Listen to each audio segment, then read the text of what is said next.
Hey, how's everyone doing?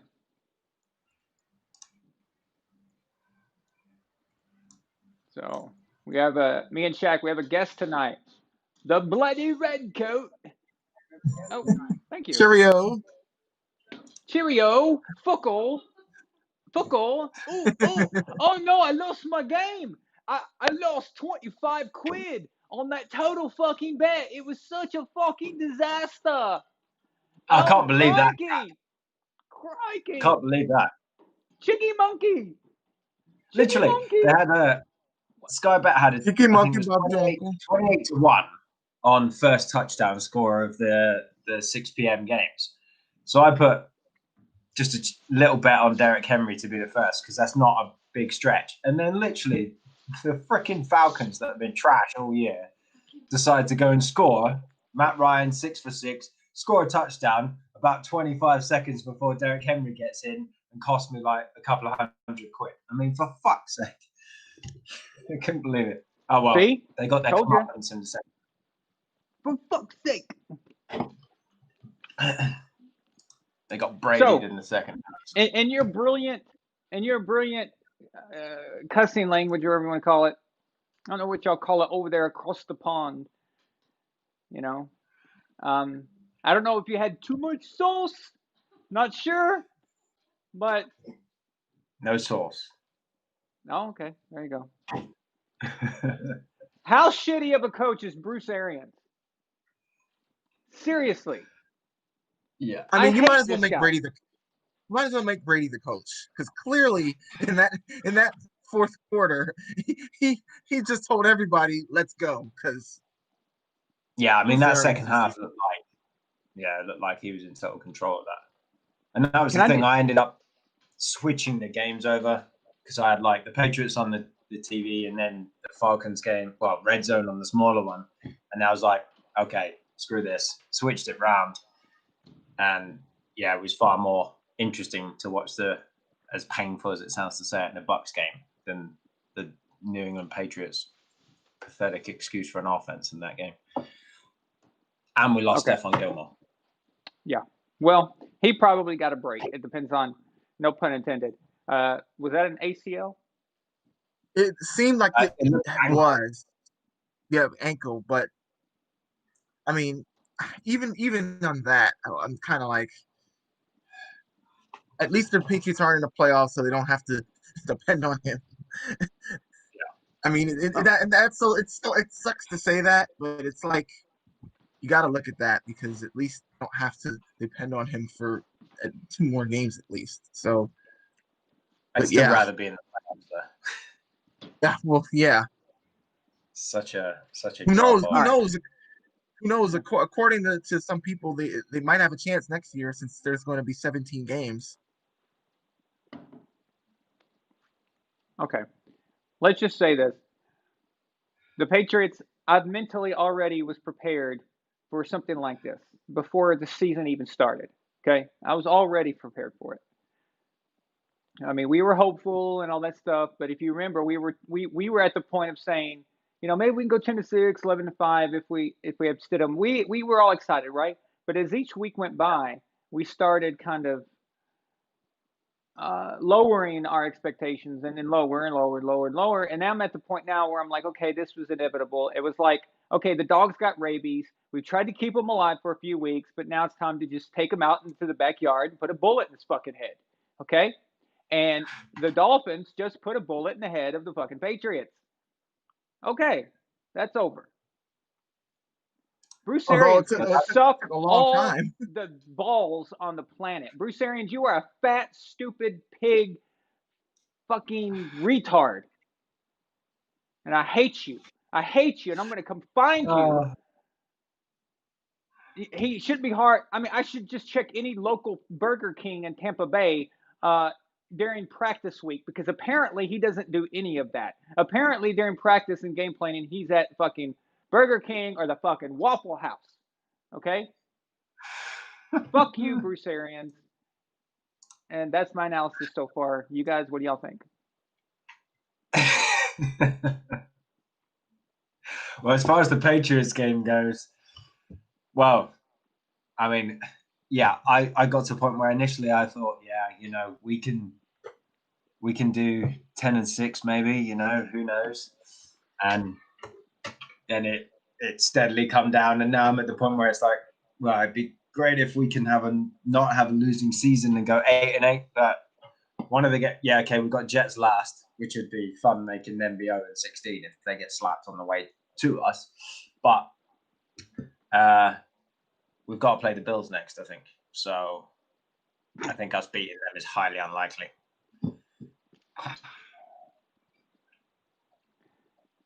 Listen, the only reason we were even in this game today was because Bill Belichick is the coach. Okay? Yeah. If anybody else was the coach, that game would have been 45-3.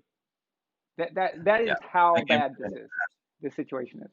Now, it's funny because on the flip side, if you go look at Tampa Bay, if anybody but Bruce Arians is the head coach, that game tonight would have been won probably 41 to 21. Because the plays were there. The plays were there in the first half. It was just, it seemed like they were out of it. I don't know what it was. It's just, they needed a snap. You know how in Avengers, Thanos just snaps and everything just disappears. That's basically what that first half from the second half was. It's like needed Brady to just snap everybody to sense and be like, what's going on with this team? Like, what are we doing? And even Brady himself, I mean, he made a few passes that it seemed like he was out of it too. So I just think the whole team needed a reset, and maybe that's what it was. So lethargic in the first half. It's just like, what is going on? Is anyone trying to do anything? And then, and the Falcons were just like Matt Ryan. I think he was like 7-7. Like he had his highest completion number of completions in his career. Yeah. But this is the thing, and the Falcons again were just being boneheads. Like, I mean, it was 17-0 in the first half, and then after that, he takes 2 sacks, one of which knocks him out of field goal range, I think, again. He also, I mean, who challenges that play with Grady Jarrett punching the ball out? Shit. Who challenges that? That it's quite clear that was not going to be winnable. That's a bonehead thing to do. And the fact that the Falcons just decided to keep doing the same shit, it's like, seriously, do you want to keep having Brady have comebacks on you? It's like, you could have avoided this, but your own sheer stupidity just allowed it to happen again. And then you switch across and it's like, oh, you look at Cam, look at the Patriots, and fuck all's happening. Fuckle. So, and my biggest problem with Cam, and it was so evident in this game, is that he's so reckless with the ball. And sometimes that's good, but most of the times it's bad. And this time around, if not for the penalty that Miami had, it would have been astronomically bad. Because, I mean, that play is just inexcusable and in peewee levels of football. I mean, you hold on to the ball. Yeah, exactly. And some of them when you have an open receiver and he throws it, there's that one on the sideline, Jacoby Myers, I think it was Myers, might have been Harry, was open, had a couple of yards on the guy behind him, and Cam threw it so damn hard. It's like, dude, seriously, you didn't need to throw it that hard. Like, you're not trying to throw a freaking Hail Mary. Those low throws are like, they are the bane of my existence. Like, I just don't understand. Like, the guys get open. Like, and that was an issue last year. The guys couldn't get open last year. But this year they're getting open for at least half of the snaps. But you're throwing these low passes that are just not doing anything. It's not baseball. Like, you're not throwing fastballs out there. But you also see the fact as well. It's like, you can tell the way McDaniels is calling plays. It's very much let's not do anything bad to screw this up. So, we'll go down and get 3 if we can, or, we just won't put our defense in a bad position. It's like, seriously, are you trying to score? Because what's the point if you're not? So it just seems like everything's really mollycoddled, and it's such a waste of time. It's infuriating to watch. You can tell from that opening drive. You could tell something. It wasn't going the Patriots' way. Like I already knew that they were going to lose the game, but the first drive was just like, okay, yeah, they're not here for it. Like the first drive when it lasts you 3 plays, and you get a loss of 3 yards. What good are you going to do for the day? When you go on those, I mean, okay, we've all seen, you know, even with Brady there, and even with great receivers and stuff, we've all seen 3 and outs on like opening drives and stuff like that. That's fine. But when you see a 3 and out that literally looked like they weren't, it's just like, you know, it's painful to watch. It really is. Yeah, they didn't even try. They lost yards. At least if you go 3 and out, at least attempt to gain yards forward. Yeah. I tell you what, super chat. I need to read. Watching that, or flipping over on the flip side of that to the Bucs game.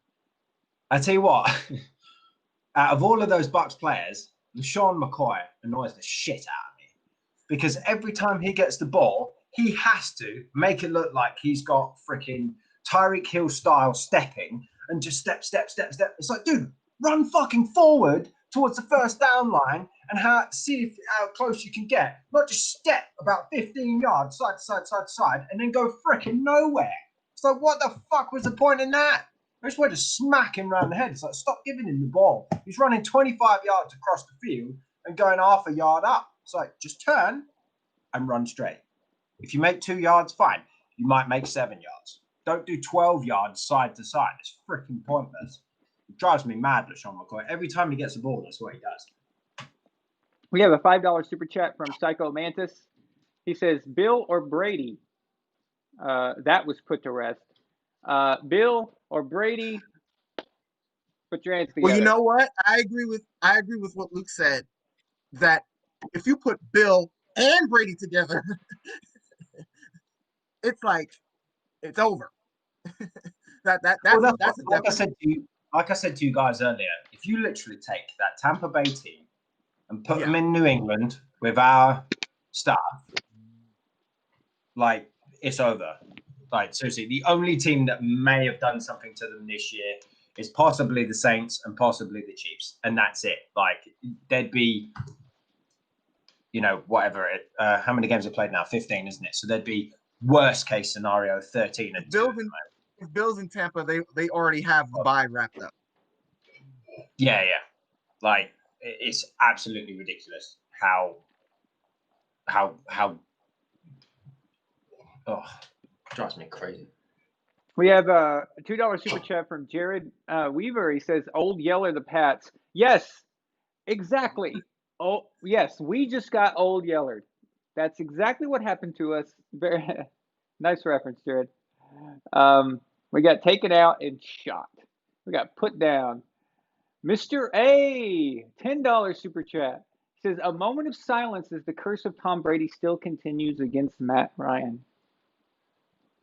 I know. I do feel so sorry for Matt. You could see, you know, when they gave him at the end of the game where they gave him that first down on that fourth down, like, which wasn't a first down. It was not a first down. It was nowhere near that. Like, even when he reached out going down, he was nowhere near it. The ref, the side judge moved the freaking ball, and then when they did the chain gang, they were still short. But whatever, it's fine. But you see even Matt Ryan's face, he spins around and the camera catches him. You just see him mouth, "Jesus fucking Christ," and turn around. It's just like, I give up. The only thing that Matt can hopefully feel good about is that none of this has been his fault. Okay, he is not the problem. Okay, really. That is not Matt's fault. I would take him on the Pats any day of the week. That's why I was saying in the Legion chat, like, can we have him now? Like, is there a clause in the contract that he doesn't have to play the next 2 games? Like, well, that's the thing. Matt Ryan should have just then and there, at the end of that game with his freaking Falcons cap on, just gone, "I'm done. Fuck this. I'm leaving." Just walked off. Dude, that would have been awesome if he took off his stuff and he said, "Fuck all y'all," and just left. "I'm done. Take the jersey off." I'm going to find a different jersey. Don't know where from, but fuck it. I'm out of here. Because, yeah, that must have been just... We have a $2 super chat from Addy. Addy, come on, man. Let's go. He says, FYI, my services are available. Addy, we're rooting for your team, man. We're rooting for your team. Browns Bills AFC Championship game. Okay, so something terrible that I felt bad for Matt, and I was telling Nefertiti this during the game, but I said, I feel bad for Matt because if the Falcons were to lose today to Tom, it will have been their record will now be 28-34 since the Super Bowl. The exact final score of the Super Bowl. My God, what? And yeah, that was the picture I sent on the Legion chat. You can't. Yeah, exactly. You can't. That's so harsh. Like, seriously, it's hard. I mean, dude, Matt Ryan, seriously, he might actually think that he's cursed or something. I mean, dude, look, and not just that. All year long, they've been blowing leads. All year. 7 games. 7. Okay, thank you. 7 games. And they had a 10+ point lead and blew it. They got rid of the coach that was supposedly the problem, but yet it just keeps going. It's bizarre. I mean, Matt, he needs to get up out of there. Okay, he did good for them. He won an MVP. He brought a lot of attention. Nobody knew the Falcons existed. All right, until 2016. So Matt did that. Okay, he put them on the map. After Michael Vick was out of there, everyone forgot that the Falcons were even a team. And then all the new generation kids, they didn't even know who the Falcons were. They're like, huh? Who? I mean, that's the thing. At least he gave them something else to be famous for other than the freaking Dirty Bird. So he is a Belichick quarterback. Okay, he's easily. He is the prototype right there. He's the prototypical Belichick quarterback. It's what we need New England immediately. We have a $5 super chat from Jared. He says, I'll call it now. McDaniels leads Brady's Bucs to Inglewood to play Belichick's Matt Ryan-led Pats for Super Bowl 56. Wow, you think McDaniels will go to Tampa Bay? I would pay to go to that Super Bowl. That's for damn sure. Yeah. Absolutely. That happens, Jared. We're going, all of us. I have a bad feeling that right, actually never mind. Change that.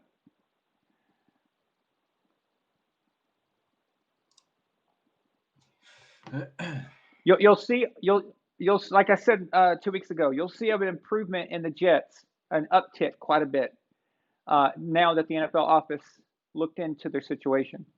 So yeah, they're beating clearly that 10-0. Huh? They're beating the Rams 10-0. Are they really? Yeah, they are. 12:49 left in the second quarter. I mean, obviously, all of a sudden, the team that the Buccaneers couldn't beat. Right. Now they're beating the Rams. The team Sam Darnold, 8 of 10, 65 yards, 1 touchdown, 128 passer rating. Oh, my God. He's ghosts. The team RS is now getting beat by the losing his team in the league. The team that embarrassed us on national TV. Yeah, that's literally like the league officers messaged them and said, "We're going to be watching you this week." They're like, no. We better play. In other words, hey, stop losing. Stop doing it. Yeah. We know you're good. Stop tanking, you idiots. Got to at least win one game. Okay. So, in that scenario that Jared's talking about, I actually find it more likely that McDaniels would be the Patriots head coach than Belichick. I actually would, in the event that Belichick was thinking about switching, either retiring or going somewhere else. Because my theory is this: McDaniels, he had the job in Indy, it was his, and he declined it. Now, at the time, he declined a team that had Andrew Luck. Presumably, Andrew Luck was going to, be back to who he's supposed to be. And they built a team around Andrew, and things were looking better. So McDaniels wasn't getting some garbage team. He was getting, you can tell by right now about what Frank Reich's doing with them. So that was a good situation. It's not like inheriting the Jets, it was a good deal. He declines that just to be an offensive coordinator for how long? I mean, how many years is this going to go on? How many years is he going to wait to be head coach? You don't go back to be offensive coordinator unless you've been promised something, which tells me you're going to get to be the head coach of the Patriots one day. So that's why I just don't see McDaniels leaving. I just don't think so. Another theory on that, it's also a case of, considering Bill Belichick said he would be done before or by the time he's 70. Yeah. And then obviously he's been asked recently, he's like, yeah, I feel a lot better than I thought I would. 70 doesn't feel as old as I thought it would feel and stuff like that. So if he, assuming he doesn't go with a rookie and he manages to pull off getting some other veteran QB from somewhere and then all that cap space, he obviously gets to retool the team next year. So there's nothing wrong with him potentially rolling this back for another 4 or 5 years, especially if he gets a veteran QB like you're saying, like Matt Ryan, or what Cosell was saying about Stafford. If he manages to do something like that and retools the team and, becomes a force in the AFC East again, it wouldn't surprise me if he keeps it going for 4 or 5 years to allow his son to take over. And then you've got Brian Belichick, probably head coach with Bill as GM maybe. And then that's when you could see McDaniels leaving, perhaps. But as you said, obviously, it's surprising he stayed unless there was a promise of some sort. But that's another possible scenario. You think Brian would be coach over Steven? I don't think so. Because Brian's a secondary coach. If that was the case, then Gerard Mayo would have to take over as defensive coordinator. Yeah, which I'm fine with, but I think that Brian doing that anyway. Yeah. Okay, what would happen if? Brian and Gerard both called plays. If basically, I'm going to make a phone call tomorrow, and if everything goes like it should, Bruce Arians will be fired by the end of the season. And when that fat fuck is eliminated, maybe, just maybe, Belichick pulls a Bill Parcells or a Jimmy Johnson and says, hey, I'm going to go down to Florida. I'm going to hang out. I'm going to end my years out on the beach, and I'm going to hook up with Tom and then make everybody's heads explode. Okay. Anyway. That would make everyone's heads explode. Because that is ridiculous if they're coached properly. Okay, Addy. Addy's drunk again. Everyone, Addy's drunk again. So $5 super chat. He says, Wentz is trying to get traded out of Philly. Wentz to the Pats? The only way I would take Wentz is if he plays with like a bubble wrap or like a force field one of those massive balls. Yes. And redo his contract. It's got a little hole in it to throw the ball through. Yeah. Is he supposed to get like $60 million like guaranteed plus along with I believe whatever he's just signed for? That's a lot of money. He is absolutely untradeable. $1 million. He's untradeable. They're stuck with him. Yeah. They are going to have the record for the most expensive backup quarterback in NFL history. And if they cut him, they have I think it was something like $67 million dead cap hit. If they cut him. It was very that sounds right. 65, 67, something like that. That would be the dead cap. Yeah. So you would have to pay that, and you wouldn't even have him. No, exactly. It's not like you got him on the bench and you can use him for something, like a practice squad guy. I mean, you can't even have him out there. You just don't get anything, and that's what sucks. Like, that's the thing about people don't understand about dead cap money, okay?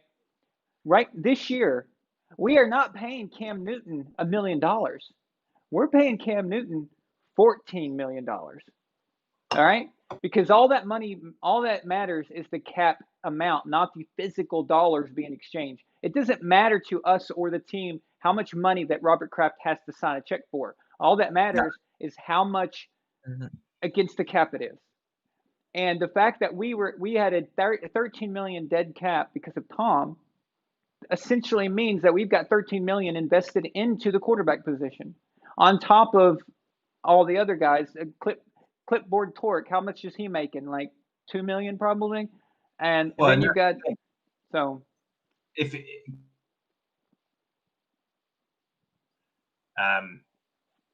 of how much cash have you got to write a check for, then the Seahawks would have all the best players in the league because their owner, I mean, I know he's passed away now, but richest guy in the league, under a freaking Microsoft, the richest guy in the league, I think. It's like $60 or $70 billion net worth. So he could write a check for whatever the hell. I don't think there's anyone close to as rich as him in the league. I think he's way up there. Miles above, yeah. Yeah. So that would be it. Like all the best players would be in Seattle because he could write them all checks for whatever. So there'd be zero parity in the league then. They'd be unbeatable. Wait, did you say Jerry Jones? Jerry Jones is pretty rich, but not that rich. Yeah. According to this, the richest owner in the NFL is the Panthers owner, David Tepper, worth $13 billion. No, Paul Allen's worth more than $13 billion. Paul Allen's way richer. I would say that though. I agree with that though. I just Googled. I mean, yeah. Well, maybe with him being dead, they don't count that anymore. So once you're dead, the money goes away. Hey, you want to hear something crazy that I looked up? Do you know that if Sam Walton was still alive, he'd be the richest man in the world? Do you realize that he's got all of his kids who inherited Walmart? Sam Walton's money was split up between his children, and they're all in the top 10. Each one of them is in the top 10. That makes sense. Freaking crazy. So if Sam Walton, if he was alive, Jesus Christ, I mean, it would be unreal. But they don't because they don't just own Walmart. They own like several different major brands, like Sam's Club and everything else. So that makes sense to me. Yeah. It's crazy though, right? I mean, if you put all that combined and it was under one guy, just Sam alone, that is insane. Now, before Bill Gates did Microsoft, and I think Sam had already died, but he was the richest man in the world for a very long time. So Sam Walton was. But $7 super chat. He says, Luke sends the $7 super chat. He says, how long do you think Brady can play at a high level? I expected to see degradation, but now it's still not manifesting. I give him, he will finish out this contract playing like this. So if he shows any sign of decline, it will be not next year, but the season after. That's what I'm guessing. This year. Or Are the Jets really going to beat the Rams? I can't believe it. That'll be genuine. They just got another field goal on them. It depends. The Jaguars, what's going on with them? Well, they got destroyed today by Baltimore. 40 points to 14. So no, the Jets will lose. The Jets have to lose because that will leave them at 1-1, one win with the Jags, and then I don't know what the math is on that. But the number 2 pick, and Jags would have number 1 because based off the strength of schedule then, and the Jags was harder.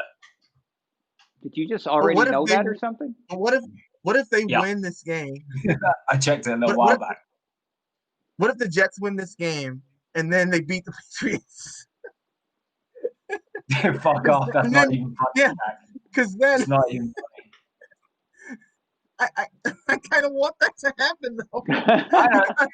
Then they'll have a higher draft pick and they'll mess it up because they're the Jets. That won't even be funny. I cannot believe how far we've fallen. Yeah, because the thing is, Shaq, the only thing that would make that god-awful situation palatable would be as if we'd lost to get a great pick, but we would still have a shit pick in regards to the QBs coming out of the draft. So there's no reason at all that benefits us from actually losing to the Jets. I would throw up. I would literally throw up. When it comes to quarterbacks, we're right now draft wise, we're in no man's land.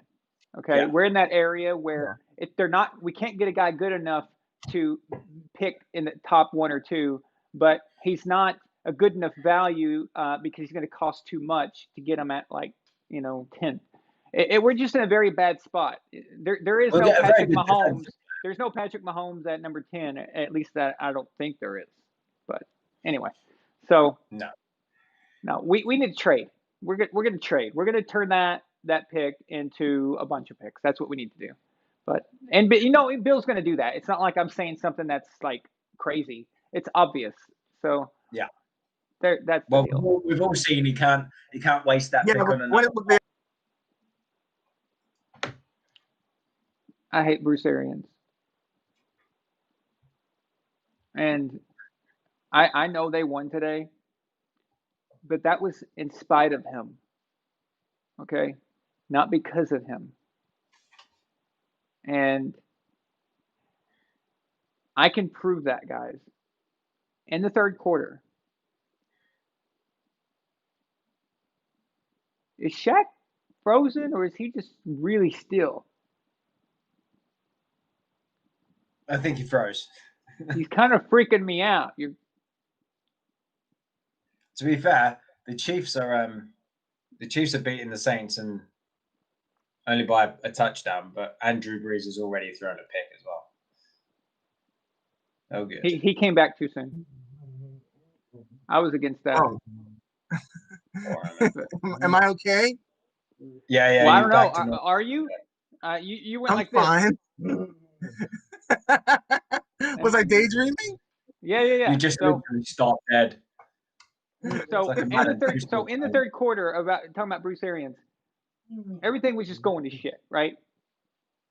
And then he calls out a play, and apparently it was assigned a certain protection, the wrong one. So Tom goes out there, he corrects it, says, whoa, and then changes it, points out new mics, and then has that big play. And then they go down the drive, they score, and that opened the floodgates. There was no adjustment by Bruce Arians. What happened is that whatever they did at halftime was still bad because they came back out and it was still bad. And then that moment where Tom changed the protection against what Bruce Arians called, that's when everything changed. Yeah. So listen, he's still a garbage head coach. He's the worst coach in the NFL because it's the worst coach in the NFL is not always about just because a team's got a bad record because there's other factors involved. Okay, yeah, a lot of other factors involved. Like Matt Ryan is one of the best quarterbacks in the league, but he's on a 4-8 team right now. So Bruce Arians, for what he's got and what he should be doing, is inexcusable.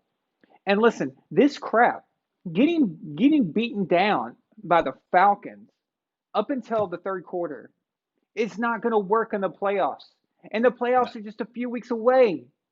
And that's what I'm talking about right there. We won. Or they won. Big deal. Big fucking deal. You should have won that. And it shouldn't have been that close.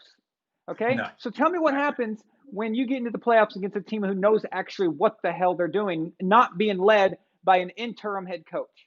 Okay? You know what's so crazy? That Brady went 21 of 29 for 320 yards and 2 touchdowns in the second half. Yeah. All of that in the second. That's a day's worth for a quarterback. And he did all that in the second half. Well, and the thing was, look at the score at the end as well. I mean, they took a knee. What was it? First and goal, with like only a few yards out. So it was like, oh yeah, we don't even need to bother to score it. No need to take a risk. We'll just kneel down like right in front of the end zone. See it twice. Said Breeze looks tragic out there. Oh god. No, dude, Drew Brees went back because he's a stat whore. Okay, he has full-blown stat whore AIDS. All right, it's manifested into something so bad that the stat whore full-blown AIDS is actually causing him to play bad football, and it's hurting his ribs. Okay, well, he didn't just hurt his ribs; he hurt his vagina, and he sprained muscles in his vagina, and then that's why he is having a problem right now. But he came back too soon. There was no reason to do that. the chances of beating the Chiefs were probably low anyway. So you should have just pull them. Put in E to W. I want to see Jameis Winston. E to W. You want to see if he can go none for 30 in like one game. Yeah, and 5 picks. How many picks can you have in one game? Let's see. I think the record's 6, isn't it? Gotta be. Jameis has COVID. Oh, okay. He does? Apparently I cannot keep up with this anymore. What team is he on? I forgot. He's the Saints backup, isn't he?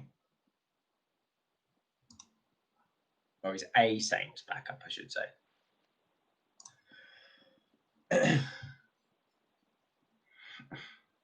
Saints are 9-4 after today, so the division isn't lost. Okay. Yeah, but if Drew Brees gets busted up again, and they, if he gets hit in the vagina again, I mean, he's in trouble, and then their playoff hopes might be dashed because I don't think Taysom Hill knows how to actually play like a quarterback. So I like Lucas thing, Winston versus Mahomes. What a classic duel. What? Lucas put Winston versus Mahomes. What a classic duel that would be. Legendary. It's crazy when you say get hit in the vagina, because Derek Carr on Thursday, I saw that groin injury. Like I think every male in America kind of winced at the same time because, oof. Yeah, I feel bad for Derek. I actually like him. So yeah, he seems like a good dude, and again, he seems like he's in a bad situation.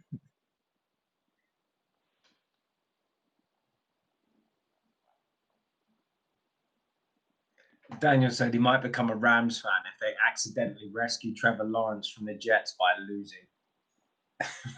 No, the Jets are not winning this game. It's not going to happen. No. I'm telling you, if they do win this game, they're going to beat the Patriots. Well, the thing is, the Rams have got something to lose here, So they need to sort that shit out. There's no way. How far we've fallen. Do you guys understand that this exact time last year we were saying, "Oh, it's time to get number 7. Stairway to 7. Stairway to 7." That was just a year ago. Yeah, this time last year we were freaking 12-3 or something, weren't we? Yeah, this time last year we were planning to go to the Gillette Stadium. And now look. Yeah. Look how fast. We were 12-3, weren't we? And then we lost the last game. So yeah. Look how fast. Now you're making jokes about the Jets screwing this thing up against us. That's this is sad. Really is sad. Very depressing. God damn it. I just hope we manage to go 8-8 at least. But it's probably going to be 7-9, isn't it? Because we've got to play the Bills. So actually, Dennis has a very good point, and I actually agree with this because I thought this at the time. But he says the only reason Winston is on the Saints is because he knows Bruce Arians' playbook, and I completely agree with that. I think the moment that they knew that the Bucs were going to be something, Sean Payton's like, we need something, and they did it. And looked, it worked. They got them both times, and both times was a beatdown. It's like they knew everything about us. Okay, weren't even close. Yeah. So I'm interested to see what our cap situation is actually going to be next year, because originally they were saying 100 million, but they've reduced the cap, haven't they, because of COVID? So yeah, I think it's still going to be 100 million though, because I think it's supposed to we're be still more. Second. We're still. I think we're going to have the second most. Yeah, it's only the Jets, I think, isn't it? They've got more cap room. Yeah. So. Wow, the Saints don't even have a first down yet. Gabe, you said look at what getting a veteran quarterback got us. That's a little strange because, first of all, he was the only guy available. Like there wasn't anybody available. So, and we had no money to trade for anybody. So it's not like we could make a deal. It's not like we could take a shot at trading Green Bay for Aaron or trading Falcons for Matt or something like that. We had nothing to go on at all. Nothing, nothing. It's just, yeah. And it's not like Cam is some scrub either. He is throwing the freaking ball to deck chairs and lawn furniture. So it's not. And we didn't expect it. We didn't expect him to struggle this much. Nobody did. Yeah. Let's be honest. So, I mean, I didn't think he was going to, light the world on fire, but I definitely had an increased optimism once we got Cam Newton. I thought, that's good. But yeah, read he's up. throwing to the same people basically as Brady was last year. Gabe says, read up. You mean read up on Kyle Trask? Yeah, I've never heard of him. I've heard of him from Colin Cowherd talking about him, but that's it. Yeah, I'll check him out. Cool.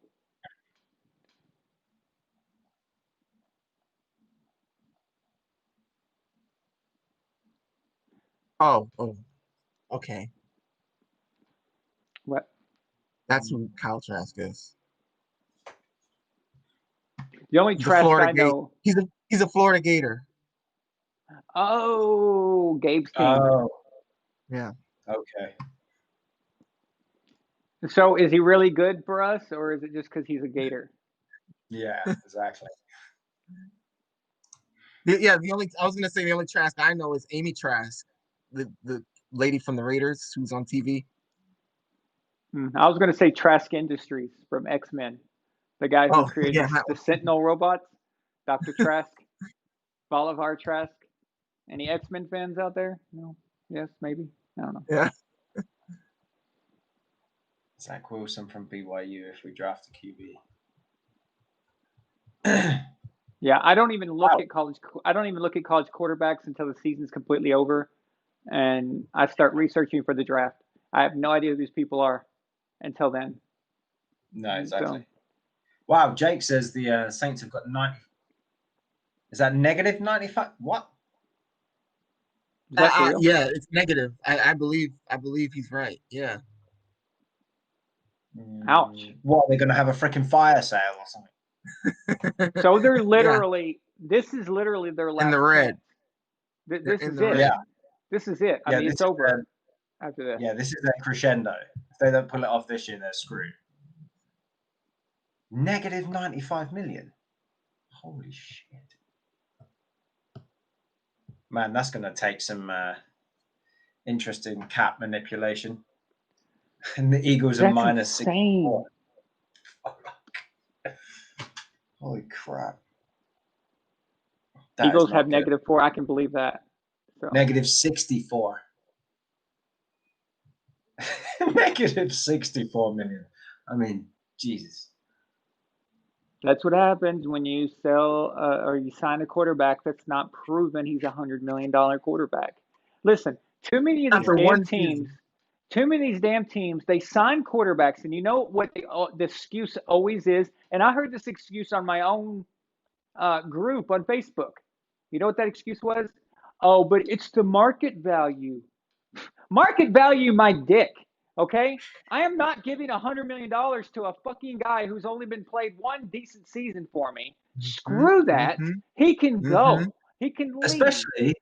Especially even if you do decide he is worth that. Let him prove it. Don't pay him a year early. Like, you know what the problem is with a lot of these takes about market value and all this stuff? It's Madden. I don't want to paint everybody in a bubble like this, but I just think that there's a lot of people who associate like fake terms and fake contracts, and you're giving your players this amount of money, so they think it can happen in real life. It just can't. You can't after a good season and say, I'm just doing this because, well, he was good and he produced. Okay. What about next season? Yeah, exactly. And as see twice just said there, it's like the Chiefs did it right. They paid Mahomes after he won the Super Bowl. Right. I mean, And they added his new contract to his current one, and they got him, I think, for 12 years or something. It's like, yeah, okay, it's 500 odd million, but you can play around with that over 12 years. Just the money they throw around for these guys who have not done a damn thing. I mean, Brady didn't even get his contract in his first renegotiation until after he'd already won 2, and he was on his way to his 3rd. I think so. It wasn't it like the 2004 season when Tom got to at least renegotiate, was getting, a few million more. But it took him 2 Super Bowls and 2 Super Bowl MVPs to get that. Yeah. And then it wasn't even that much, actually. He still wasn't making Peyton Manning money. He wasn't making Peyton Manning money even after 3 Super Bowls. So you've got to. It's just out of control, man. It's completely out of control. They're throwing money around like nobody's business. It's causing the cap to go nuts, and they're throwing these $100 million deals at like wide receivers. It's out of control. It's out of control. Just build a decent damn team and scout good and develop these guys. You don't have to throw money at everything, okay? Don't put all your money into one person. This isn't basketball. It's God, it's so frustrating. Wow. Okay, I'm seeing where Jake, the website Jake's looking at is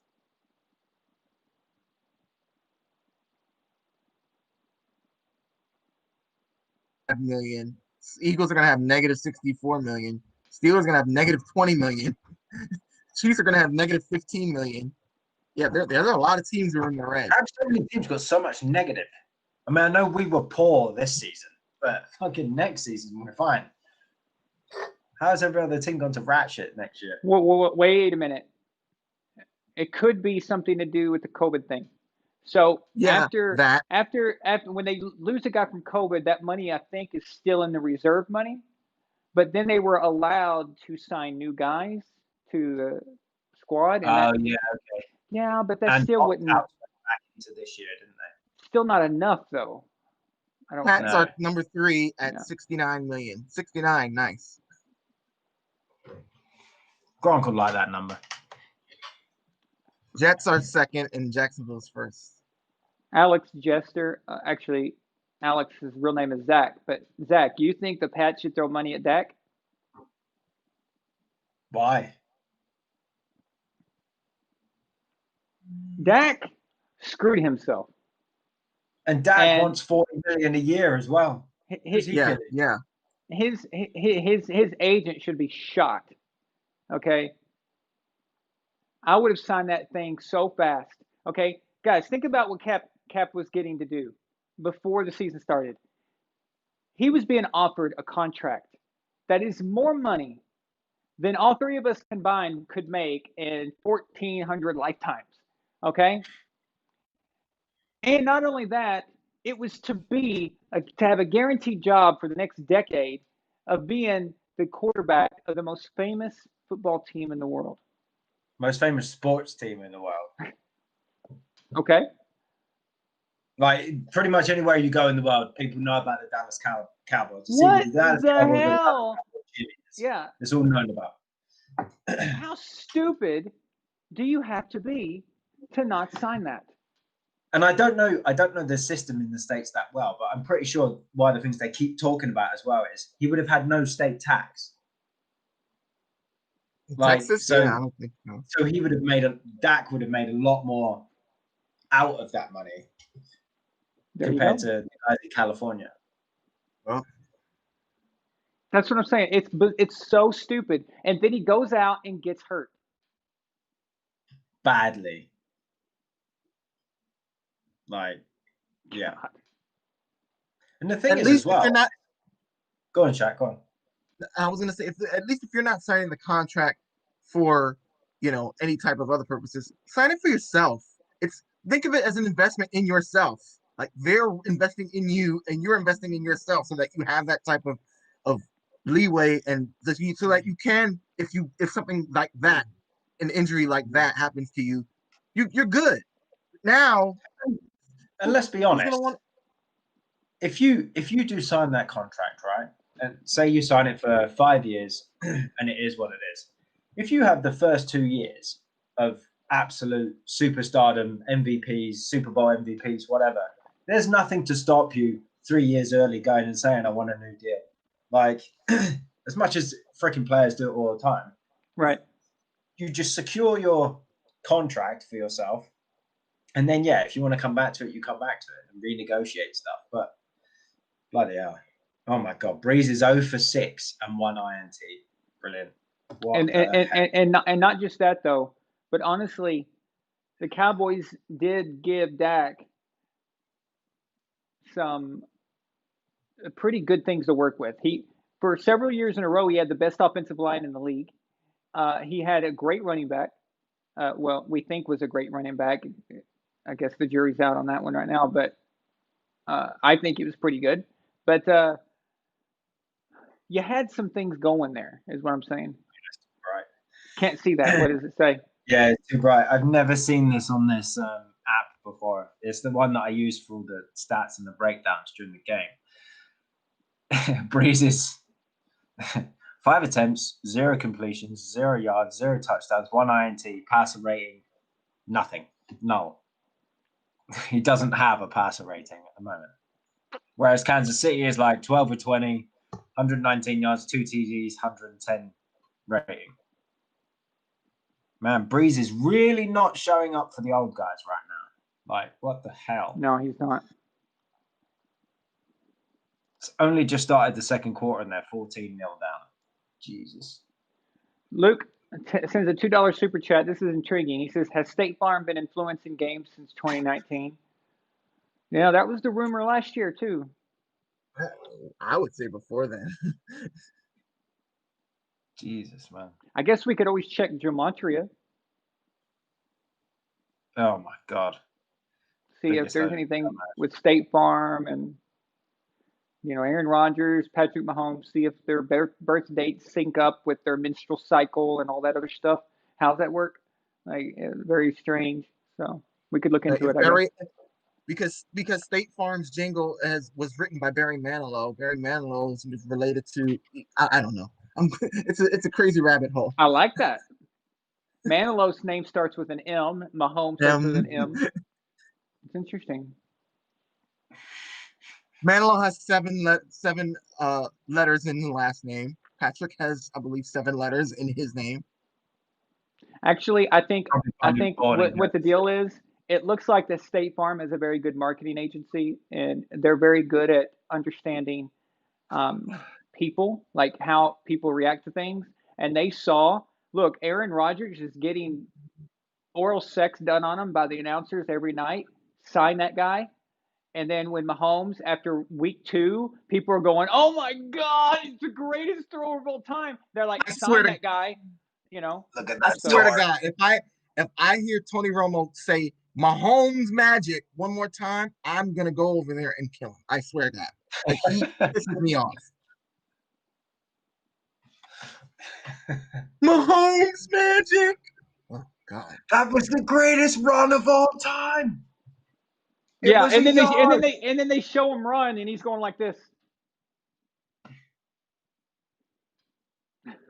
Running like a dinosaur.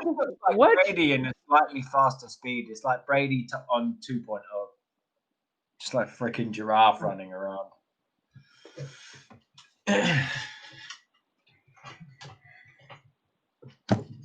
My God. Yeah. Chiefs are honestly playing Madden in rookie mode right now. Oh dear. Is it that bad? Sounds like it. So, can't hear you, Shaq. Oh, I said the Rams are getting shut out in almost the half. That's only temporary. Hey, how good, guys? How good did that feel watching Antonio Brown get that touchdown?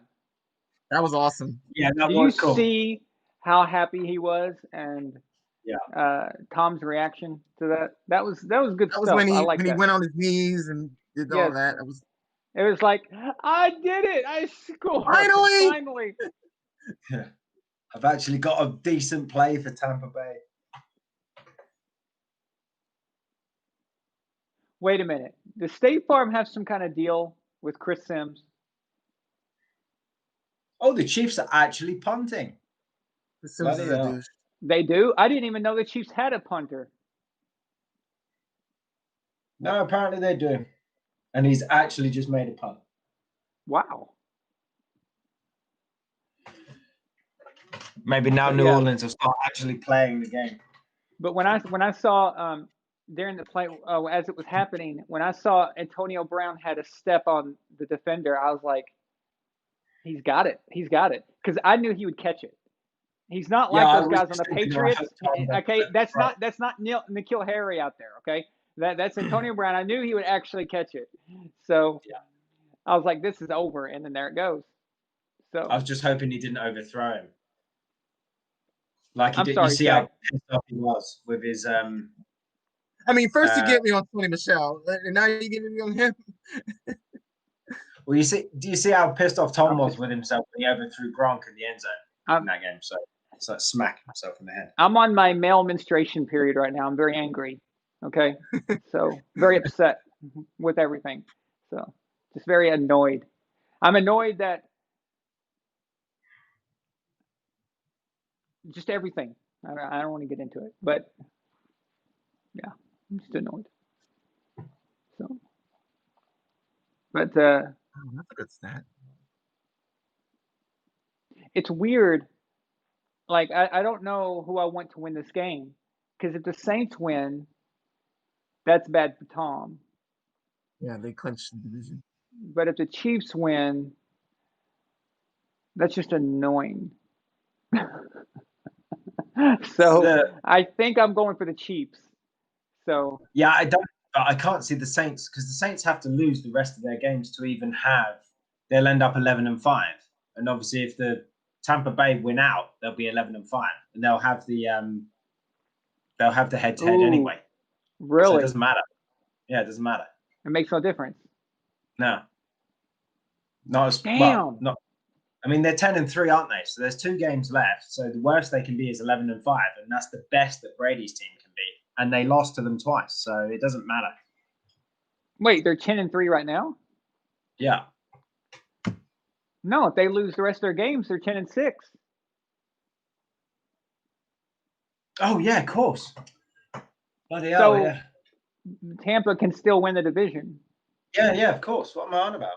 Yeah, they would have to lose out though, and obviously. So go Chiefs! Yeah. Woo! Oh, Yeah. No, don't do that. No, you're gonna get canceled. Don't do that. Oh shit! Like that celebration cracks me up as well, because we're talking about the Chiefs have done this since they first started in the '60s and stuff, and I'm like, yeah, that celebration was done by the Exeter Chiefs rugby team 130 years ago. It's not new. So it was, oh my God. Wow, that's cool. It's like brand new because it was fricking Mahomes or something. It's like, get a grip. Yeah, no, they're 10-3. Yeah, so they could do if they lose out and the Bucs win out. I'm with Luke in the AFC. I'm rooting for Browns and Bills, baby. And by the way, if the Bills get to the AFC Championship game, or even if they get to the Super Bowl, I don't want to hear anything about the AFC East ever again. Ever. Because there's no point talking about the AFC East. You've got the NFC East. I mean, right, exactly. Very good point. Yeah. But the thing is, so the Saints have got, obviously, this game. They've got Minnesota next, who have been a stumbling block for them. But their last game of the season is Carolina. And then, obviously, Tampa Bay have got Detroit next, and then Atlanta last. So it could be interesting. Because the Chiefs are definitely going to win this game because their Saints are playing like crap. Oh, Rams just got a field goal. So, 13-3. They seem to like that score.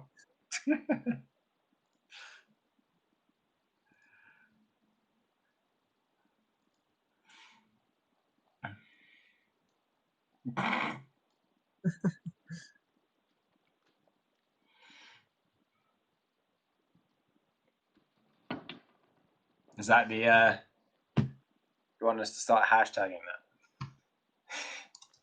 Well, some random Patriots fans just put in the chat, the Saints have got a first down. Oh shit.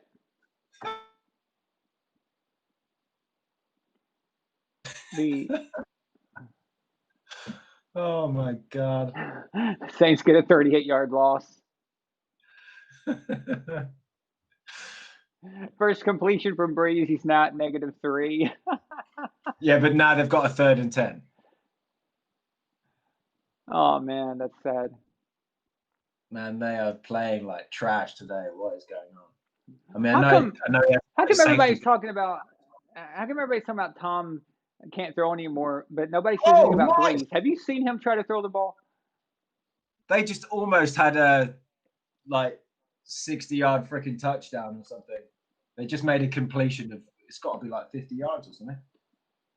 It's got to be like 50 yards or some shit. Oh crikey! Yeah, it's about 50 yards. They got 1st and goal from the 3, I think.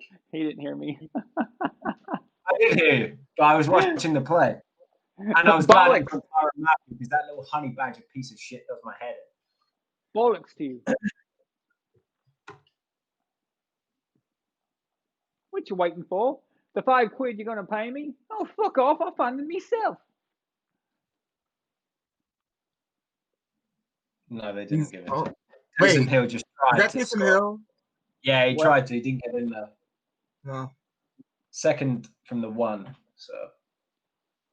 What's going on with the Browns right now?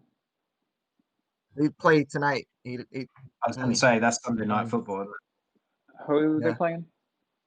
Giants. Yeah. Wow. Who the fuck put that on Sunday Night Football?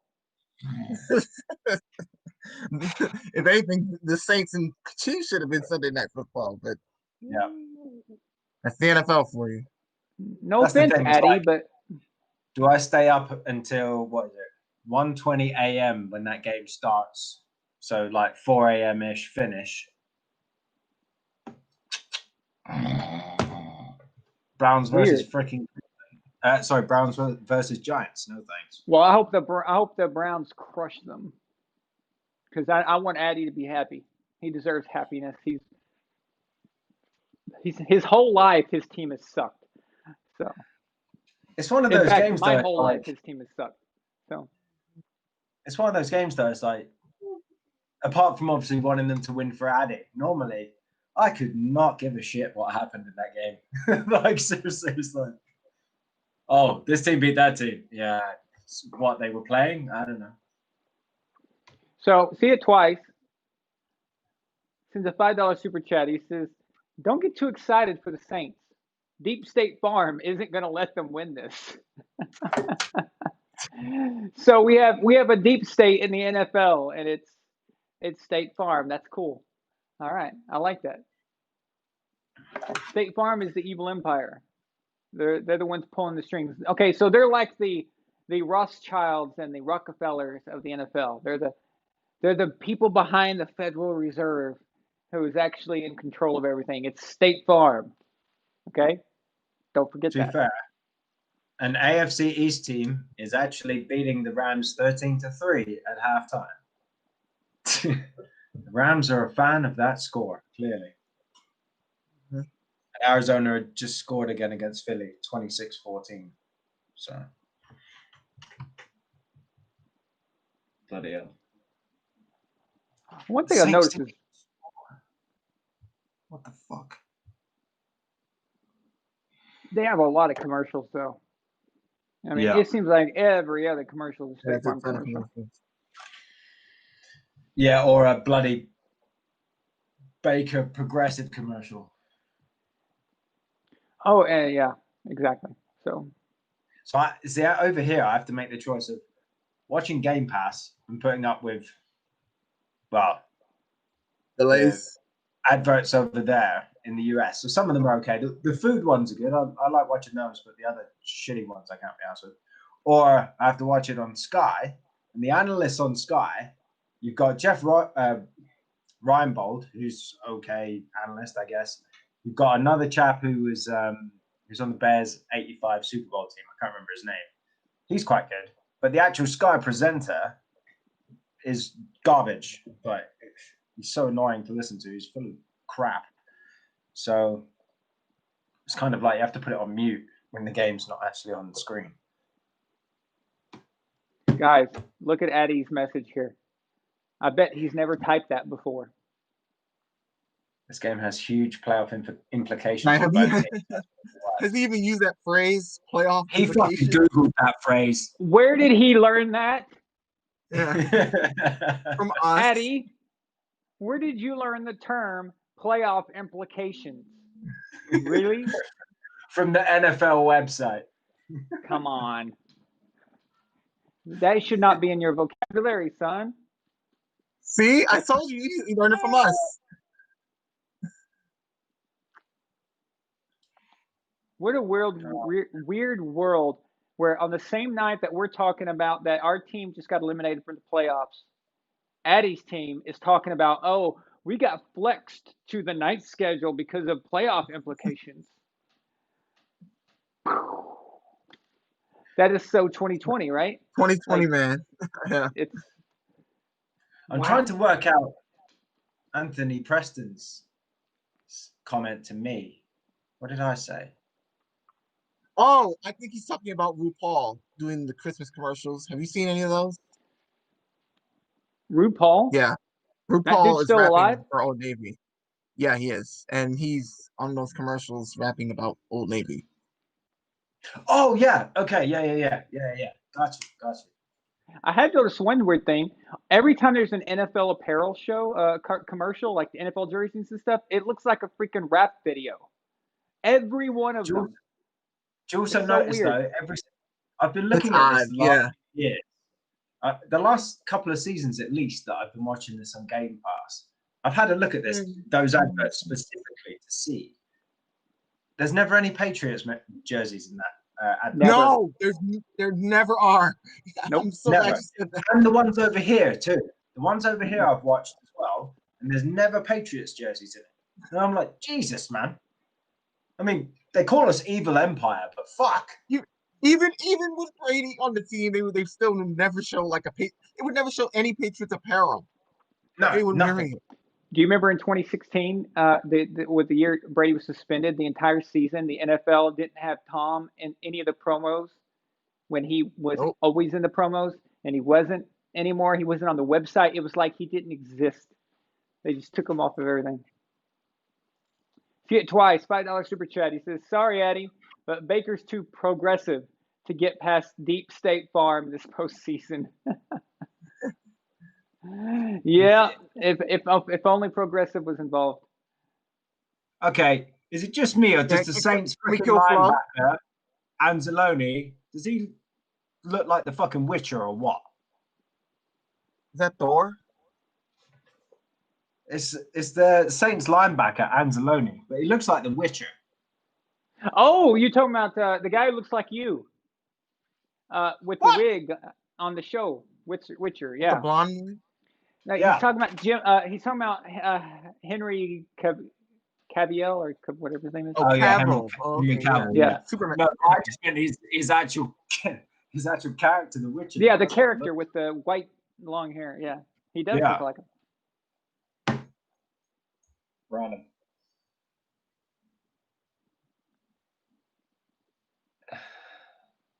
I don't know. I had a weird dream and that Mahomes got injured, like badly injured. I have no idea why I had that dream. It was so strange. And then all of a sudden, yeah, but then aliens came down and like abducted him. It was a whole weird, bizarre situation. So I don't know. You know how dreams are; they make no sense. So yeah, but dreams are oh, I forgot what I was going to say.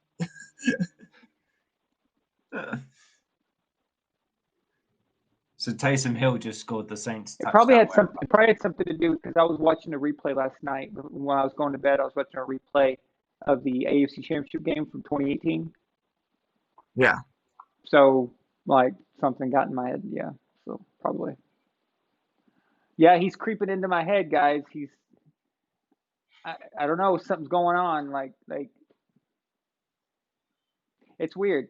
So I have nothing against him actually. I like him. I don't like Travis Kelce. I don't like him at all. I want to punch him in the freaking face. I'd love that. And Tyreek Hill, I'd like to rip off Bruce Arians' head and then beat Tyreek Hill with it. That would be amazing to me. But Mahomes, I have nothing against Mahomes. Yeah. I think punching Travis Kelce, I would hope I can run 40 faster than him. Oh, I didn't say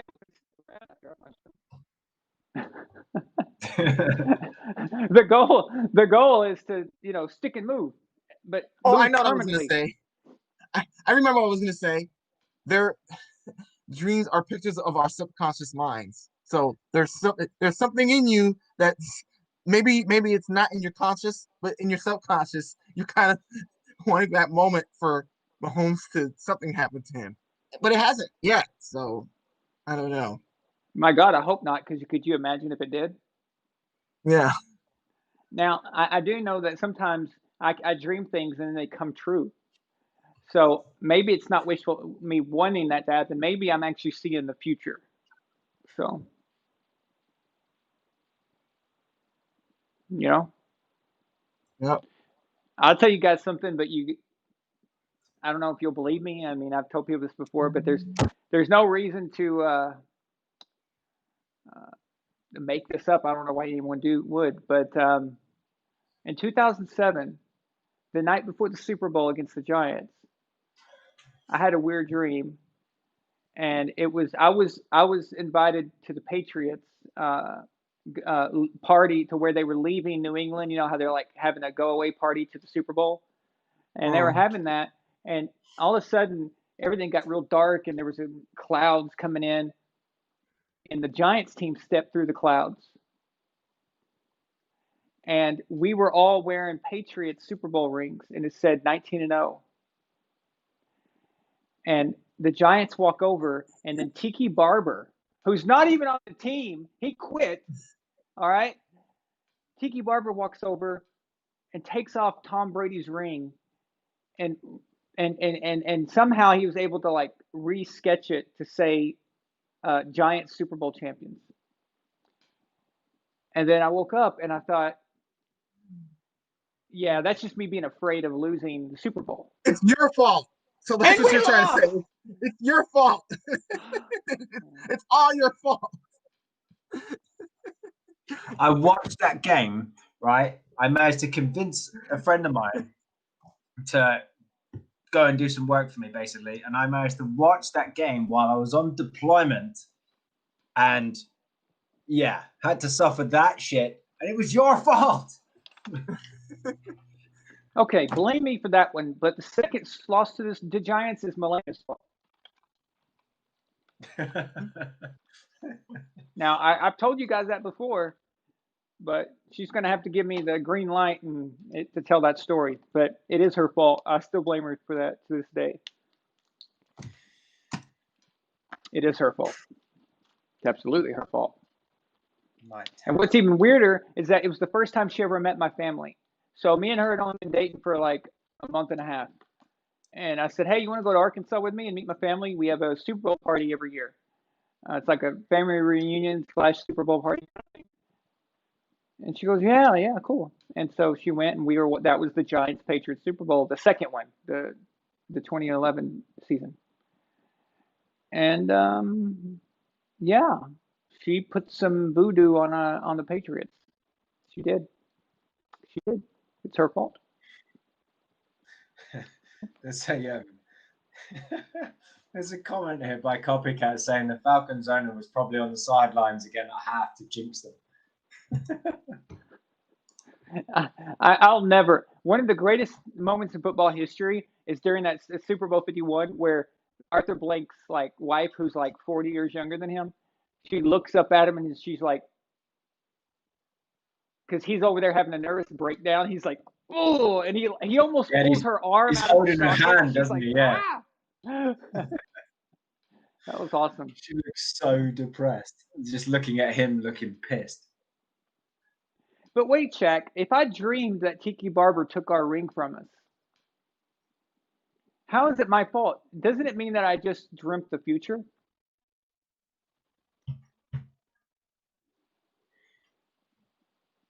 Oh, I see your Shaq. lips moving, but I can't understand your words. Oh, it's your fault because you dreamt it. If you would have dreamt that we won, you would have won. Damn. I mean, and look, Tiki Barber. Were you watching the Today Show or something like that? Because I that's don't what he was know. doing. Why was Tiki Barber involved? Why? He was retired at that point, and he was on a Today Show. I have Trav no said idea. he blames his wife for 07 as well. He says, my wife made my dip to try and help me out in 07, so I blame her. Fair enough. How? How did that happen? I fucking hate the Kansas City Chiefs and their constant broken plays turning into fucking first downs. That's ridiculous right there. Yeah. How does that happen? How? That's fucking lineman. They get tipped by a lineman, go up in the air where it should be tipped, and then he goes an extra 10 yards. One of their linemen and he runs for a first down. How the fuck does that happen? Jesus H. Christ, I hate this team. It's only because I hate Nick Wright so much. I want to stamp on his giant nose and push it through the other side of his head.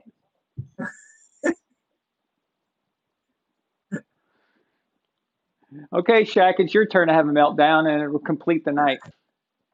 So I've already had mine. That's not even plausible. If the Jets beat the Rams, I might.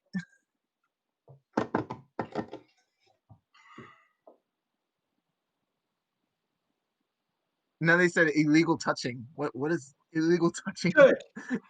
Did somebody touch Patrick Mahomes? Illegally. Yeah. So illegally touching or looking at Patrick Mahomes. And now they've got a punter on who looks like a female version of Trevor Lawrence. Or a more female version of Trevor Lawrence. What? A what? Wow, yeah, that guy's hair is like more female version of Trevor Lawrence than Trevor Lawrence already does. I thought you said a morphine version. No, a more female version. What does that look like? I saw an Instagram post the other day actually that said today it was the 10-year anniversary of Connolly's 76-yard punt return for the Pats. That was brilliant. Oh my god. That was amazing. Yeah. I forgot about that. That was a great night. That was such a good play. I love that. I wish he'd have got all the way in. I just remember jumping up and down watching that. That was 2011 against the Packers, right? Week 14.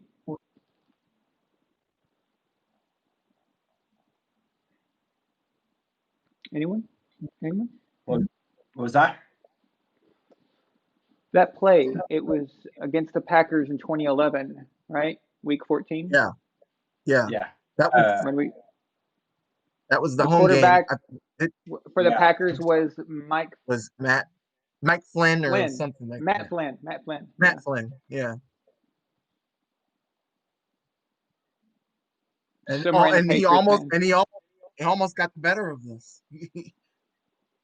Yeah. That everyone's making. Do you know that game never has a loss? So Matt Flynn lost that game, but never has a loss scored a quarterback so much money. What happened because of that game, directly, the Seahawks even admitted this. They gave him money to be their quarterback because of that game. But that was the same year they drafted Russell Wilson. And Matt Flynn never had to play. No. But he got paid, though. So.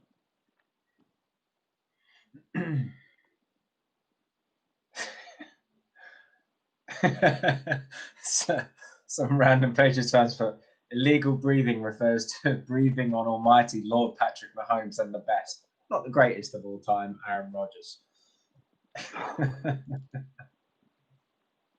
Fair enough. Dennis, look, okay, so Dennerling just said, by the way, the fans are going crazy about Spotgate. Okay, see, I knew this was going to happen. I knew it. I was like, if they win this game and they call it because of the spot, we're never going to hear the end of it.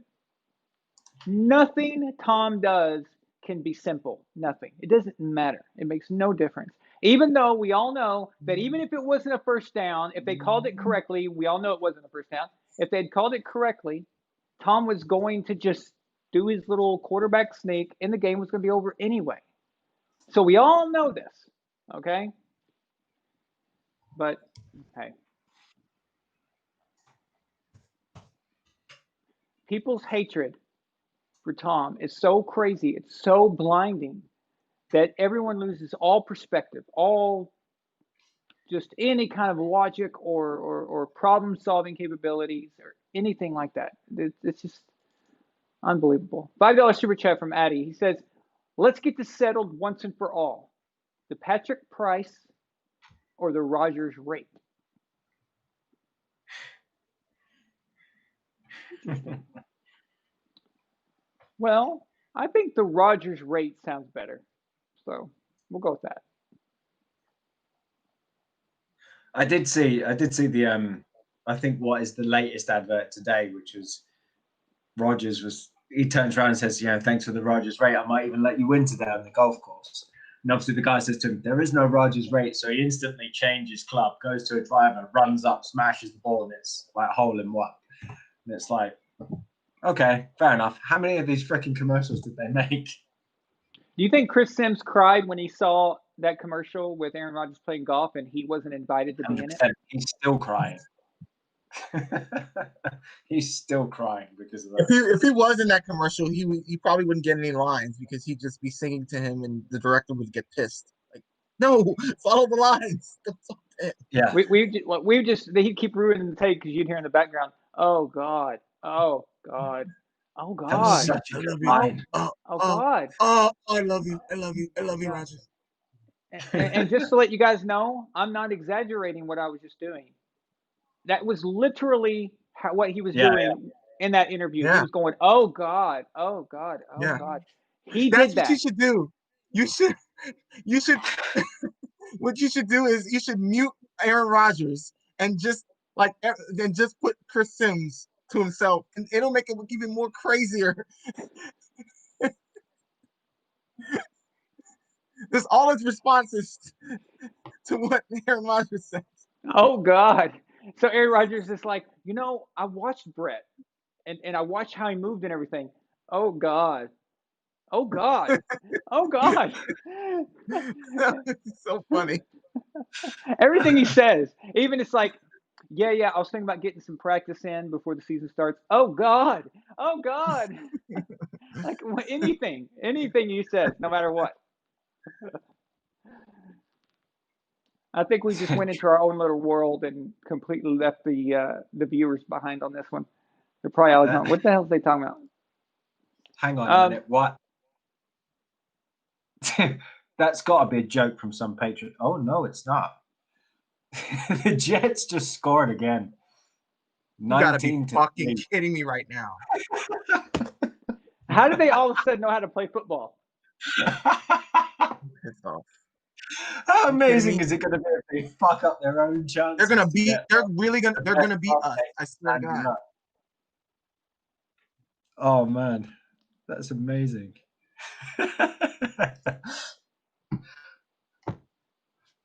Mate, if they win this game, Gase is getting fired. Yeah, if the Jets win, he's going to get fired. That's the truth. That's the truth. If they win this game, he will be fired before they even get on the bus. We have a $2 super chat from Trav Burnett. He says, Johnny Football or Tim Couch? Well, that's probably a good question for Addy. I would say I would take Tim Couch. So I plead the fifth.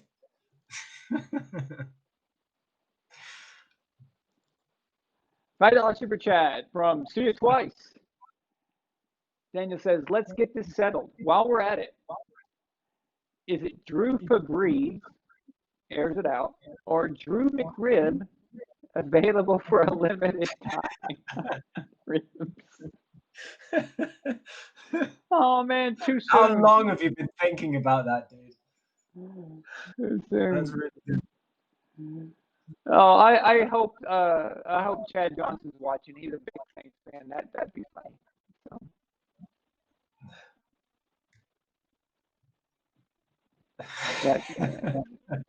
Drew Febreze or Drew McRib. I like Drew McRib. I actually like that better. Yeah, I don't think Drew Febreze is that realistic for Drew Brees anymore. I don't think he has it out much. So one of the guys just said here is like Brady and the stacked Bucs and lost to a team that are currently getting beat by the Jets 20-3. Well, that right there goes to everything I've always preached, which is strength of schedule means absolute dick. And don't tell me about strength of schedule. Don't tell me about division. I don't want to hear any of that. It's about matchups. And in the Jets case, they are not as bad as they pretend they are. And that's why every year we see a team that sucks so bad, and everyone's like, how is this possible? Because they're doing it on purpose. The NFL investigated them, they looked into them, and now the Jets are like trying to make sure they don't get that removed from them. If the NFL literally felt that they were tanking, they would lose that first round pick. They would lose it. Probably, because that was the whole point. Imagine that going 0-16 and then you don't even get the number 1 pick. Yeah. So the NFL, after they spoke to them about it, now all of a sudden they know how to play football. Interesting, And I told you guys, this is why a team is tanking if they're not firing their head coach. The Cleveland Browns did it when they went 0-16 with what's his face? Hugh Jackson. Thank you. And then the Dolphins last year with Brian Flores, and everyone thought they were tanking, and even the NFL looked into that. And now this year with Adam Gase, there's no way that guy shouldn't be fired. The Falcons weren't tanking because they got rid of Dan Quinn after they went 0-5. They were like, no, we want to win now. We're not doing this tanking thing. So screw you. You got to go. So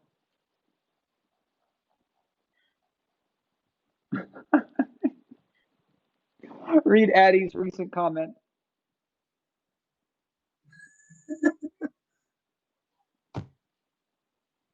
I feel so bad for him. Wait, Frank Gore's on the Jets? Yeah. It's only week 14. Newsflash. I had no clue. It's like, where the fuck did you go? Hey, what team has he not been on? Okay, so that's like going out on a night out and a friend just disappears and then randomly rocks up at like 4 a.m. Where the fuck have you been? So guys, think about this. I was trying to give Addie's team an out, saying that they went 0-16 just because they were doing it on purpose, and I was trying to do them a solid, saying they weren't that bad, Addie. They were just trying to do that, and Addie goes, "No, they weren't tanking. They were just that bad." Addie, I was trying to set you up, dude. Oh man.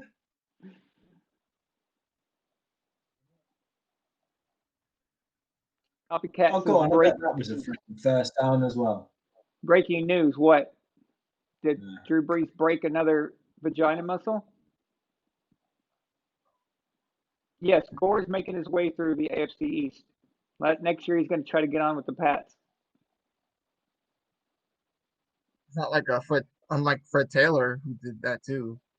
Well, actually, he only joined the Pats, but. Trevor Lawrence is jumping up and down in celebration at the moment. Yeah, he's probably saying to Clemson, "Yeah, I'm not coming back." Adam Gase will be the first coach to ever get fired for winning. That would be fucking awesome. I'd love that. If Trevor Lawrence is smart, he'll stay in school for 5th and 6th year. Like he'll be a super senior. It's like Trent Dilfer, isn't it? Well done for winning the Super Bowl. You're fired. They all say that, but Oh, I wasn't referring to you, Jason. I was referring to a comment. Said in an interview that Trevor Lawrence doesn't care what team he'll draft. They always say that. Yeah, they're supposed to. I remember. I remember Eli. Eli said that too. Eli said that too, and then the Archie comes along and says, "Oh man, he's not playing for the Chargers." No, not gonna happen. Sorry. So that's the thing, though. He's supposed to sound, humble that he's going to get to go on a team, go first overall, where he's going to get paid $30 million a year, rather straight out of college, rather than going, I ain't going to that team. They're trash. It's like, doesn't want to sound ungrateful.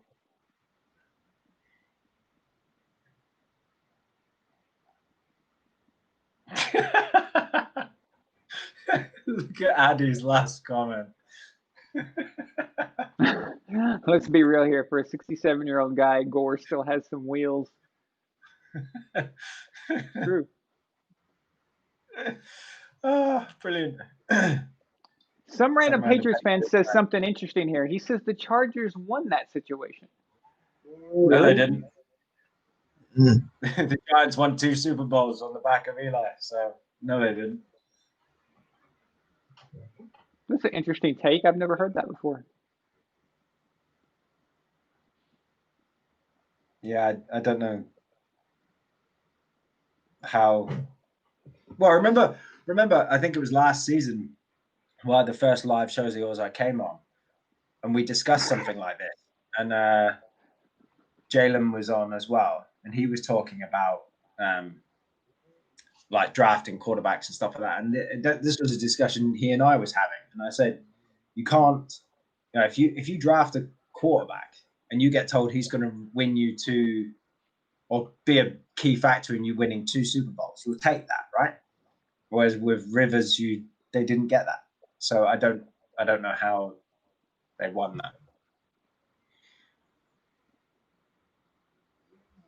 Look at all the quote unquote talent that they had on those Chargers teams, and they were always hyped up as being the team that's going to win, that's most talented and all this stuff, but they didn't do anything. No.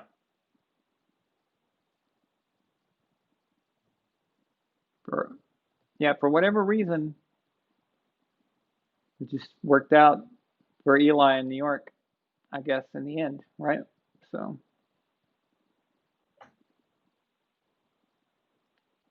Well, he's going to end up in the Hall of Fame, isn't he? So.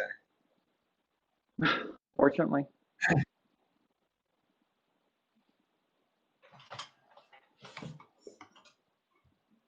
Francisco John Pedro says, no, Giants defense won 2007. Yeah, well, that's true. But Eli also made key plays that won them that game. So yeah, but guys, you have to remember that goes back to what I was saying about the whole you change things, then everything changes. Yeah. So if the Giants get Phillip Rivers, actually the Giants wouldn't have got Phillip Rivers, by the way. They would have got Ben Roethlisberger. Okay. If Eli doesn't switch and Eli lets himself get drafted, then the Giants end up with Roethlisberger, and Rivers actually goes to Pittsburgh. Yeah. So the Steelers wanted Rivers. So that's how it would have ended up. But let's say that Rivers went to the Giants. The Giants with Tom Coughlin, they may have switched things. They may have gone away from not as much defense oriented, and they may have went for a more offensive, Phillip Rivers is the better quarterback, clearly. Okay. Maybe they changed something. Or maybe Phillip can't handle playing in the big games in the playoffs like Eli was able to play. I think Eli was so retarded that like even when the games were like serious I don't think he was even aware enough to even understand that this was like intense. I mean, you see him out there in the Super Bowl just like, oh, I've only got 1 minute on the clock, and it's like Rain Man out there throwing a football. Okay, but maybe Phillip Rivers freaks out because he lets the pressure get to him. And we've seen him throw a lot of bad interceptions. We've seen him in the playoffs. And he sometimes doesn't do well. So that changes the dynamic there. And it could be completely different. Or maybe they're even better. Maybe the Giants are even better. It's possible, right?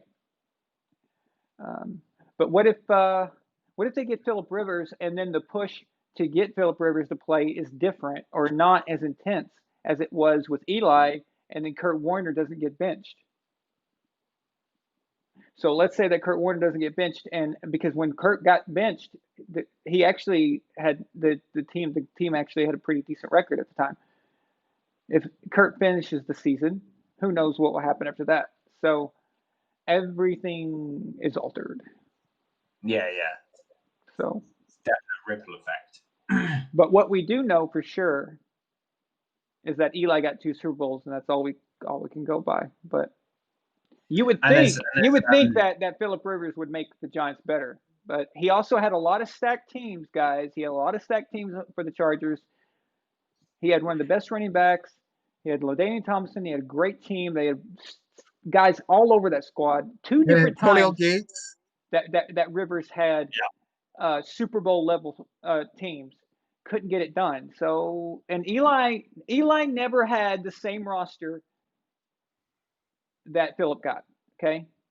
Now I know that Giants defense was good in the Super Bowl, but that team was shit up until the playoffs. And I think people forget that.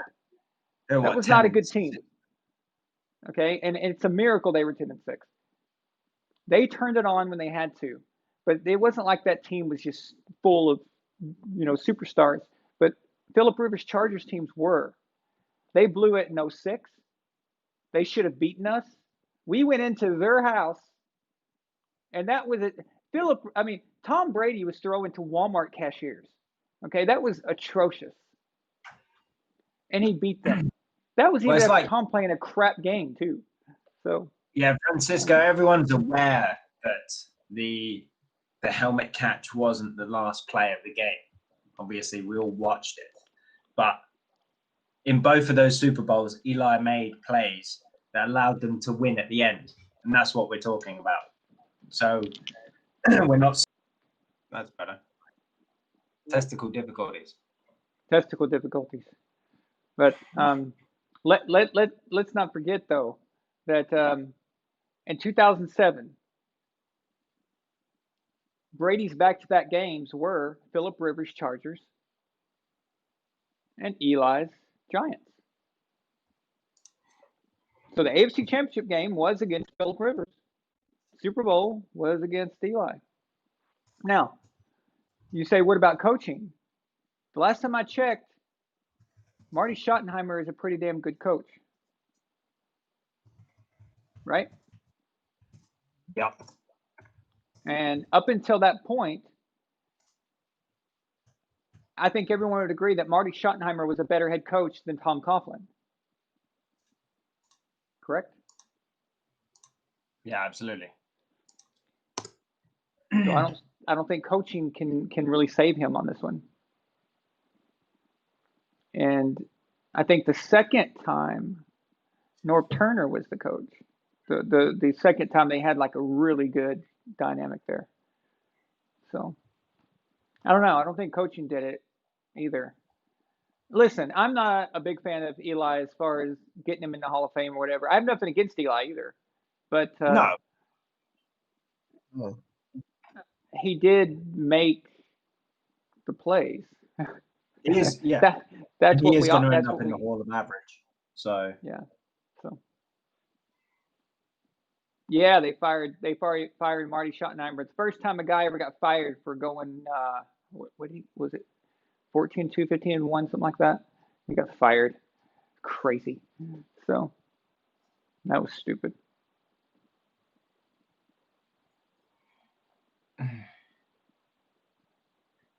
Did someone say the Saints are getting physical with the Chiefs' offensive players?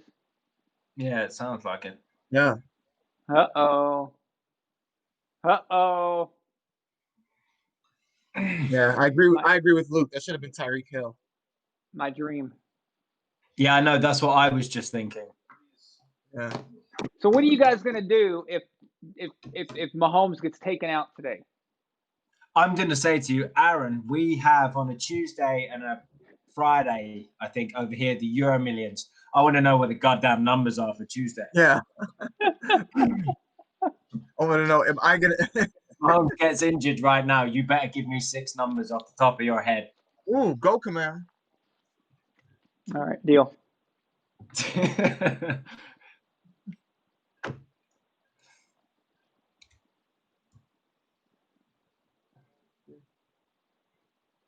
Salami Pizza's calling Mahomes Jesus. Jesus gets killed by the Saints front. I just caught on to that. Now I've noticed the entire show he's been referring to Jesus, and I was like, what is that? Is he saying like Jesus? You know, but I think he's referring to Mahomes as Jesus. So C.H. Weiss is going to ask me every day what I dream about if that happens, or I guess you could ask me anyway.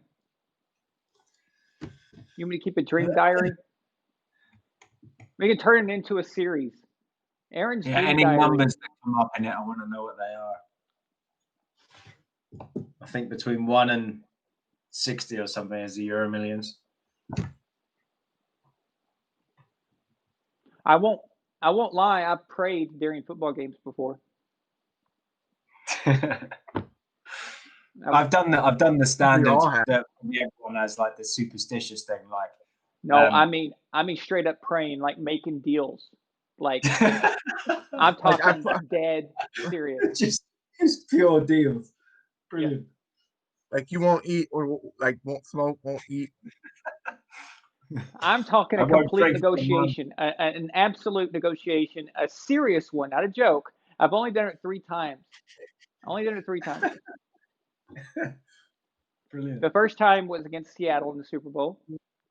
The second time was at halftime against the Falcons. And the third time was against Jacksonville in the AFC Championship game. And I haven't done it since. So probably shouldn't have done it in the Jacksonville game. Probably should have done it against the Eagles, but I thought that was pushing it. So see, I went in the Jacksonville game. I went in the kitchen to, like, I can't remember. I was doing something, and a friend of mine was like, "Oh, dude, we're starting to make plays and stuff like that." And I went to come in and went, "Stay in the kitchen, because it might be your fault." And I was like, "What?" I stayed in the kitchen. I think we scored a touchdown, and then we like took the lead, and it was like I had to stay in the kitchen for the whole fucking fourth quarter, and I had to watch it on replay. So that was annoying. Dude, I've done so much stupid shit for superstitious reasons. I mean, it's just you wouldn't believe how much crap I've done. Just thinking that it would work or thinking that it would change something. I'm sure we've all done that. But, yeah. But to actually pray to God and actually make deals for a football game is got to be one of the dumbest things I think I've ever done. And I've done it 3 times, and I'm just like, wow, I can't believe I've done that. So in fact, the Rams have scored a touchdown now, so it's 20 points to 10. I said the Rams did score a touchdown, so it's 20 points to 10. But the Jets are in the red zone again.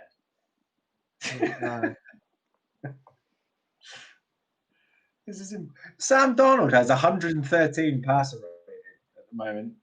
Goff has 76. Well, I'll tell you what Drew Brees is doing right now is crazy, because do you guys remember?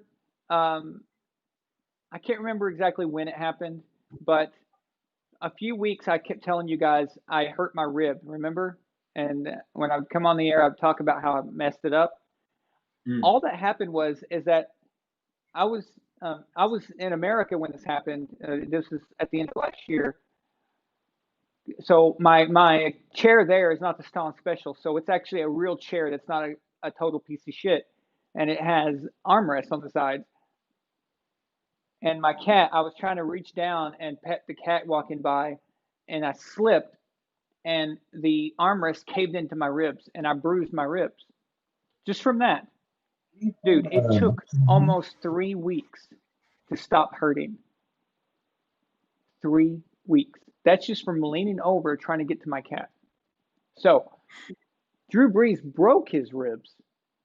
So every time he backs up and he raises up his passing arm, that's going to kill him, okay? And not only that, psychologically, he's thinking, God, no, please nobody hit me here. Yeah. because you're exposing it. Well, when you've got broken ribs, it hurts just inhaling. Exactly. Like a slightly above normal breath, it hurts like hell. So the day that I did that, and actually, it's not the first day. It's not the worst. It's actually the second and third day that's the worst part. Sneezing is awful. It's a nightmare. That's just a bruise from just leaning over. Imagine getting your ribs cracked or broken. So Drew, kind of crazy what he's doing right now. So he should have waited one more week, I think. But yeah, Brady did. I don't know if Brady broke his ribs or if they were bruised, or cracked or something. But he did, yeah. Dude, Drew Brees. Tom Brady got one time where his testicle was blown up like a freaking grapefruit or something. Do y'all remember that? Back in the old days, the first night. Wow. TMI. You think so? Yeah. Well, everybody knew about it, but it was an injury. Like he got hit in the game, and his testicles like swollen like this. He said it was the most painful thing he'd ever experienced. He said that was worse than anything else. So anything that he's ever had. So it's crazy stuff. I literally can't believe there's a minute 40 left in the third quarter in the Jets game, and they're winning 23-10. All right. Did some random Patriots fans just call me a boomer? I'm sorry, but I'm not that old. Screw you, some random Patriots fan. They're going through all the the New York Post covers for the Jets game, and one said Adam and leave.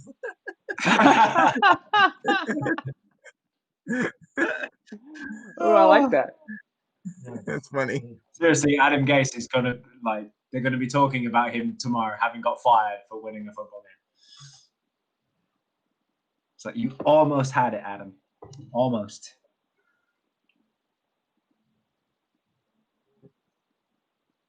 I can't believe the Jets. If they win this game, that'll be hilarious. Yeah. If you ever hurt your ribs before, oh my god, yeah. I have. Oh my god. Whew. It's hard to breathe. It's hard to laugh. It's hard to anything. John Thomas Chavez. Yeah, exactly. John Thomas Chavez sends a $2 super chat. He says, Jules hurt his ribs last year and took a beating. I know. That's all we talked about last year. It was like, damn, Jules is crazy. And he still played. It's crazy. He's getting hit. He it's not like the quarterback who can try to minimize it, but he's getting hit and tackled all the time. It's crazy. And going over the middle to get hit, no less. Mm-hmm. It's Drew Brees versus Jesus Mahomes. Well, it's just gone to the half in that game anyway. Right. Punctured.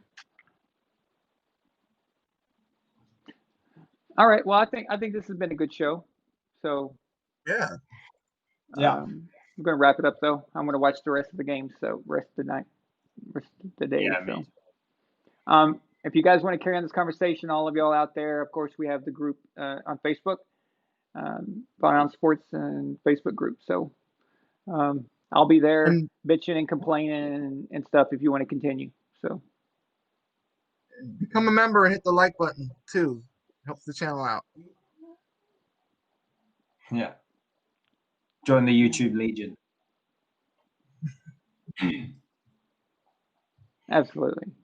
Thank you, Francisco. Appreciate you, man. All right, thank you, guys. Talk to y'all later. See you later. Bye. Good night. Bruce Arians sucks. Chris M's the douche.